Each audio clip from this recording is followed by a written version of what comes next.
Is working in a car dealership even worth it? This job's hard. I don't get training. I don't get development. It's not fun. The negative stigma that comes with it. If you could go back and do it again, would you work at a car dealership? 3, 2, 1. Quiet on the set. Pick 73.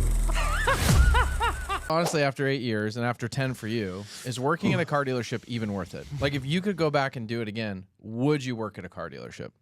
I think I would answer yes, and I think I would answer yes faster. You ready to sell some cars? Me?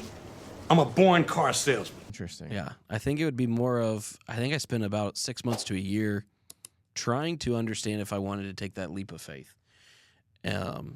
But I think I would go into it faster. I think I would go into it younger and more aggressively than what I did. What about you? Well, I don't know. I mean, aren't there more like honest and ethical professions out there, you know, that you could get into rather than like being at a car dealership? I mean, at least that's what everyone says, or claims, which is fair. I think that's the part I've always said too. And it's like the reason the car business has the reputation it has is because the car business has the reputation it has. Right. Like, there's no rocket science behind why people have struggled with the auto industry and the car business. So, like, I think that's the only thing that I would say on the other side that probably kept me from jumping into it was exactly that. So, well, I don't want to give my answer away because I want to give there a little suspense, you know, to the Dynamite. podcast. You got to stay to the end to see if I feel like we should break down some pros and cons. Yeah, some pros and cons of working in a car dealership for sure. So, obviously, cons would be the negative stigma that comes with it. You want to buy this car, what? Yay or nay? I would say, yeah, your biggest three that are probably advertised between all departments. The first one is the stigma. Right. 100% what you just said. That is without a doubt sales, service, parts, technician, that it's that. Coffee's for closers only. You're a crook. You hate customers. You take advantage of people. No matter how hard you try or how good you do. It's all about the bottom line. It's not about an experience. It's not about facilities. It's not about the brand. It's about money and cents in the ownership's pocket. And I think that's the big one, right? And I think that goes, when I use the phrase like money in owner's pocket, I think that goes to employees even that come and work for most dealerships. Like, are decisions made on behalf of the dealership, or is it made on behalf of the ownership's pocketbook? But here's my thing with that. Every business is about the owner's pocketbook because the owner takes the risk in establishing the business. So it's like, that's such a stupid point to make and say that it's just car dealers that are about the money. No, like there's owners of a lot of businesses that have jets and vacation homes and all this stuff. So like, I think that's garbage. But why? Why is it garbage, and why do you think it happens? It's garbage because, I mean, it's capitalism at its finest. Like that is, whether people like it or not, we all have the same playing field. If I wanted to go start a business today, I could. The fact that I'm not doesn't mean that I don't have the opportunity to. It's just that, like, I'm not taking the risk. There's some sort of a fear in me that I'm not starting a business. Like, people don't like to hear that, but it's the truth. All of us have the opportunity to start a business, especially with, you know, we've talked about social media. Social media, anything. For sure. You can start a business with whatever you want, and that's what other people have done. Oh, yeah. Look at OnlyFans. What did he say? I mean, I hate to say it, but that's a great one of like, that is a business that nobody would say is out there and is available for an opportunity, but there's individuals that are taking advantage of. Now, you may not have the equal playing field in that business. Right. You may have been born ugly, and I'm sorry if you were. Well, and I mean, people always look at businesses like that or Airbnbs or it's not these big things, but then there's guys that have a really good living with like an HVAC company or a repair business, or, you know, they come plumbing, out and septic, do pest control, you know, so we all have an opportunity to do it. And so for the people that point the fingers, I mean, it's, you know, it is what it is, but every business is like that. For sure. Let's throw that out. I think the other one, though, that tends to be there is, you know, they're only there for the bottom line, that it's not ownership, but it's just about making a buck. Making as much money as you can. And I totally agree. I think there's two sides that generate that. I think the first and foremost is the business model that dealerships have put in place of negotiation. Yeah. Like, everything else in the world today is pretty much pure price. And this is one of the only things that is pure price, or isn't pure price. Homes, let's be honest, homes at this point in day and age are pure price plus, meaning usually whatever's the listing price is probably going up. You may get a bargain or something, but that's obviously a very different scale of things. But I also personally don't feel like anytime I've ever purchased a piece of property or a home and used a realtor that I got a bargain. No. I don't feel like I won a deal or got a good deal. I felt like I got the deal that was needed to acquire asset. Well, but I mean, here's the thing: is we don't have to negotiate like there is a manufacturer's suggested retail price. Oh, okay. No, I'm just saying, like I mean, just buy it for that. That's what Amazon's doing. I was just thinking because I just bought something before I came in here online because we were there was a President's Day sale, right? But I guess it is a little bit different because manufacturers do offer incentives, but it is unique in the fact that as a customer, you come in and there may be a price online, which a lot of used cars now with the internet, the transparency that's developed is, these prices are market-based. They are data-based. You do know if you have a good price or not. Now, there's a lot of variables with miles and year and condition of the vehicle, et cetera, et cetera. And I think that adds a lot to it. But, for new cars, it's like dealers, did they kind of do it to themselves because they're trying to be competitive and beat each other? And, okay, they will lose money sometimes on the front end of a car deal to sell it because then the manufacturer gives them some money. And so it is kind of a weird business model. I get where people say that. I do too. I totally understand. I think that the fastest way to change perceptions would be pure price. I think the hardest thing in the world to do, because we've attempted, and I will say this, on the record, I am 100% on board for online prices. Like what price you put online, that's where I would love to sell cars. The issue that comes in where it lies is, do customers expect to be able to do this? Well, that's the hard part because they've been trained. If you put a pure price out there, will they accept pure price and not go, well, I'm getting screwed because you aren't giving me $100, $500, exactly. $300. So we've done that. The second question that I would say, and again, I agree with you 100%, the dealers have done this themselves, is work-life balance. Like that's the one that people tend to say as a con. And they question, do I want to get into the industry for work-life balance? I hear to be successful in this industry, you got to live there.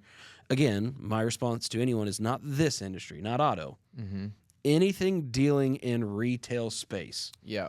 Realtors, salespeople, retail establishments, whatever it may be, welcome to the world of being there when customers are able to be there. Yeah. And you have to accept that you are serving the public. So what hours are you going to have to be open? When the public is out and about. Well, and the other part of it is, like, on average, I would say car salesmen make much more than a median income of an area. And so with that, there should be an extra level of effort. Yep. Same thing in retail. It's like, you're in a sales environment. So, yeah, you are going to have to put in more work, but you're also going to get more reward with it as well. I think leading to one of my cons would be the commission-based selling. Yep. And not so much from a customer standpoint, but that's probably why a lot of people don't get into the business. When I got into the business, it was a $400 draw, which if you don't know what a draw is, you have to pay that back if you don't earn commission to cover it. So it's not really a salary. It's not really a guarantee. It's an IOU. It's an IOU, yes. And you owe the dealer group. And so I think a lot of that has been squashed over the years. And there's generally some sort of a weekly small salary or, maybe like a minimum commission or something that you're going to earn. You don't necessarily have to pay back. But I would say that would be a big con, too, of people getting into the industry would be commission-based. Yeah, and then I would say the last one that always falls into it is the pressure to perform. Yeah. And I think you kind of lead into that with commission and what it does, but it's a revolving door and the turnover's high and the expectations and the accountability isn't there, but expectations are, and it's easier to replace than develop. And I think a lot of people have fear in that. The reason I answered yes right away is I personally needed that in my life when I was joining the car business. I needed accountability to produce and be productive. And that was a massive win for me to get in an industry where it was like, hey, I don't care what you've done in the past. I care what you're going to do for me today. And then the second side of it is I truly believe this is the only industry that would allow me the opportunity at the age when I joined at 24 to be creative and expanding on different avenues of business, such as social media and a podcast, at very little ROI on the docket to say, hey, I'm going to do this. This is why I'm going to do it. And the response was jump in with both feet. And that's been multiple things, not just social media. Yeah, I mean, the car business is definitely not for everyone. I think for all the cons that we mentioned, there are also pros in that case. And so, the commission-based, there's something extremely entrepreneurial about the car business. And there's so many great entrepreneurs and business owners that have come out of the car business. I mean, look at how many people we know. Probably doesn't happen as much today with the dealer structure, but they started as a porter and then they moved up to a salesman, sales manager, and then they eventually bought their own dealership, right? now you see a lot of consolidation happening. There was a deal today that Asbury just bought another big dealer group. It was like another $1 billion deal Chambers. that they did. And so $1.4 billion. I think a B. I don't think the dream is dead. I think it just looks a little bit different as people are pivoting to different products, or maybe they start a detail company, or maybe they start a web-based company, or they get into social media. But there is a level of entrepreneurial, and it's not for everybody. It's really not. But the pro would be if you're wired that way, and if you're a disciplined individual and you're driven, and you want more effort that you put in to lead to reward. Car business is a great place to start. Yeah, and I think that was the hook for me, and why I was so quick to even share that, like the yes, was that I mentioned I needed that. I needed the accountability of daily production. Mm-hmm. The other side of it was I struggled with this coming out of college. I remember I've shared this with you. I'm sure I've shared this on the podcast, like interviewing at corporate Fortune 500 companies, these big opportunities that, you go to college. I was a business major, so I go to college. That's all I wanted was just an opportunity to interview. And you ask the questions after an interview, like, how do I get promoted? How do I grow in the company? And it's 6 months, 12 months, 18 months. And after 18 months, it's 3 years. And then after 3 years, you go in this, and it's 12 months until you build your book of business. And it's like, I'm going to be 24. I'm going to be 30. I'm going to be 32 before I ever feel like I'm valued at this company. Mm-hmm. There's nothing wrong with that. There's a lot of people that have a great career that probably will surpass me because they stuck with it in a great company and different things. But I wanted to be in something where I felt valuable today and that I was making an impact. And I know that's my generation. Are we making an impact? Are we doing something different? But more than anything, it was like the car business allowed that for me to get involved and start making decisions and making changes that could benefit. So my answer long-term would be, if you're going to join an auto group, make sure you investigate the ownership of the auto group. Yeah. What's their vision? What's their mission? Because again, I still believe there's a lot of people out there that's all about the dollar today. Mm-hmm. Mm-hmm. Yeah, and I think that is a big distinction that we do need to make is like, I think the dealer group makes your experience. And so, just depending on how they treat you and pay plans, and you'll get a good feel for that right away, right? But don't settle for status quo when it comes to a dealer group. Dealer groups are always looking for great talent, and you will always be rewarded. I remembered as you were talking, my first job out of college, I had an accounting degree. So I was an accountant. I make $36,000 a year. My raise the next year was like $37,500. And I look at the car business. It's like, man, what if I would have just gotten into the car business? Yeah. And you know what? It may not be a promotion, but if you come in and you do a really good job, and it's so cliche, you're giving yourself a raise. Because I don't know if there's ever been a time in this business where the more effort I put in, the more I get out of it. And it may not be immediate. Yeah, but it'll be in the next couple weeks, month. You make more phone calls, you go see more people, you pass business cards out, you do social media. But the more effort you put into it, the more you get out of it. And that's one thing, a huge pro of this business. There's a lot of companies, a lot of positions, like as an accountant. The more I put in, I didn't necessarily get more out of it. Honestly, all it did was I made my job so efficient, it took me 2 days to do my work for the whole month, and then I was just bored out of my mind, right? Sounds like a good trade-off for $36,000 kind of like a salesman. No, I'm just kidding. $37,500 to sit and do nothing. Sounds good. Good gig. No, I think that's a big one that people miss. And I would say this, for anyone that's going out or considering it, especially in the sales side, and I'll have you kind of talk service more than that. I always laugh because I heard somebody say this probably 3 years into my career, and they're talking about pay plans. And obviously, I do believe ownership is the one factor. The second is compensation. That you got to understand, no matter what you do and as you get better, you could take this craft to any brand. Yeah. It doesn't, I mean, obviously you got to find a good brand. Brands are different. They're good brands. There's average brands. I don't think there's truly a bad brand in automotive as far as manufacturing a new car franchise, but I do think there's some that are good and some that are better, and then the best. I won't mention who I think's the best, but I think you guys can draw the lines and comparisons. But with that, the best thing I ever heard about pay plans was it's like when you put on a new shirt and you know immediately whether it's good or bad. And don't try to wear a shirt that's bad and think it's going to get better by wearing it more and more and more. And I love that because a pay plan is that. It should be simple. It should be understood. It should be very concise. It shouldn't have to use a calculator outside of I take this number times this or what it may be. Some of these pay plans I've seen, I mean, truly, it's like you designed this intentionally for nobody to understand how to get paid. Mm-hmm. And that is insane. It should be just simple, clean, and it should fit right away. Yeah, and I think the pay plans, when we talk about commission-based, yeah, this is a commission-based business, right? Whether it's based on profit or whether it's based on unit count, which volume. A lot of them have gone, there is a salary component to it, but you're always going to be having to drive your income. And so that's where I say, I don't know that that's neither a pro nor a con. I think that's just a fact of this business is not for everyone, right? So I think that, if I'm going to answer the overall question, is working in the car dealership worth it? For me, absolutely. It's given me opportunities that I never would have had in any other business, especially, following the accounting path that I was. I just wouldn't have had the opportunities, right, that I have here. And so I think that overall it is worth it, but I will say it's not for everyone. That's how I'll answer that question. Yeah. Yeah, I think that's a very safe one. That we've seen some people that could do the job, but will they be good at the job? Mm-hmm. I could definitely live in it, but I don't know if it would make me happy and suffice this thing. What do you think, for people listening, what do you think those identifiers are? If you were going to say, hey, what's a personality type that would do well in auto, what would you sum it up to be?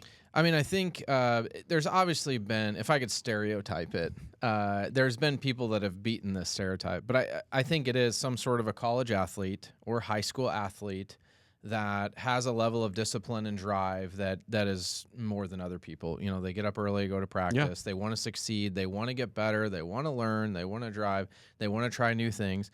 They don't just want to be, show up and clock in every day, right? They want some variability. They want some creativity to kind of do their own thing. I think those are the people I've seen be the most successful. Again, going back to the natural entrepreneurial nature of the car business. I think it attracts those people. Those are the people who be successful. Now, I have hired a lot of people from a lot of different walks of life that do not have those qualities, and they've done very well. So don't let that hold you back. But I think, to answer your question, people that I would look for would be people that have performed at a high level, whether it's athletics or maybe other extracurricular activities. Could be music, could be anything. The ones that we've seen that I always use the phrase self-starters and problem solvers. Mm-hmm. I think that the world we live in, and I think this is so good. I heard this from a different podcast, actually. There's two types of people. There's problems identifiers and problem solvers. And if we all could just focus on being problem solvers, it would help us stop identifying everyone else's problem and stop complaining about how bad someone is when we have our own problems we need to solve. And I think that in this industry, the ones that tend to not make it, whether it's a technician, parts counter, service advisor, porter, administrator, is somebody that's a problem solver, not an identifier. Mm-hmm. And I struggle so much with people, and I've been one. I've been a problem identifier. I struggle so much with people that say, hey, this needs addressed. It's broke. And you go, well, what are we going to do? Well, that's not my job. That's your responsibility. Mm-hmm. Like, I just am letting you know this place is a bad place to work. And this is like coming into a situation saying, okay, I understand I dropped the ball here. Here's what I think needs done in the future. It may not solve the problem, but I think it's my attempt, is usually that. And in sales, how does that apply? Hey, I had a customer. I didn't do well with that customer. Here's what I probably should try next time. Mm-hmm. Versus, I don't get training. I don't get development. This job's hard. It's not fun. Nobody cares about me. Well, I think it's that identifier versus the solver that tends to do well. Here is the one who solves the problem, also progresses in career. Yeah, I mean, the job is hard, and I'm not going to tell you that there's times that I haven't wanted to quit, or the next day I said, I'm going to quit, right? It's going to happen, but I think the reward is on the other. Quitting's going to happen? Well, it didn't happen, but it was going to happen. I thought we were breaking news right here. But I think the best reward is it's on the other side of that. And so this business is a grind. Again, like I said, it is not for everyone. But let us know in the comments what you think. Do you like our pros and cons list? And then, is working at a car dealership worth it for you? Have you worked at a car dealership? Do you work at one? Subscribe, like, comment, do all the things. Okay, bye.